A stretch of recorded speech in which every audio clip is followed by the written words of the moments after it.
Hello বন্ধুরা, আজকে চলে এসেছি একটা গোদরেজ ইনভার্টার 1.5 টন এসির আউটডোর শিফটিং করার জন্য। আউটডোরটা ছাদের উপরে রাখা আছে, যেহেতু ছাদে ঘর হবে সেই জন্য আউটডোরটা দেয়ালে শিফট করা হবে।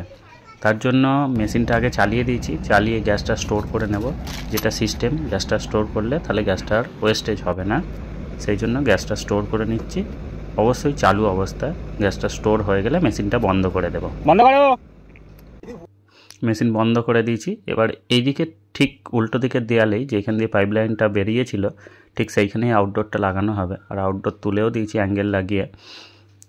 এই যে এখন হচ্ছে ভ্যাকুম হচ্ছে, সব কিছু টাইট করার পরে ভ্যাকুম মেশিন চালিয়ে দিয়েছি। অবশ্যই ভ্যাকুম করা দরকার, সে নতুন মেশিনই হোক আর পুরনো মেশিনই হোক। আর এই মেশিনটা বেশি দিন লাগানো হয়নি, মাত্র 6 মাস লাগানো হয়েছিল, তারপরেই শিফটিংয়ের জন্য বলেছিল।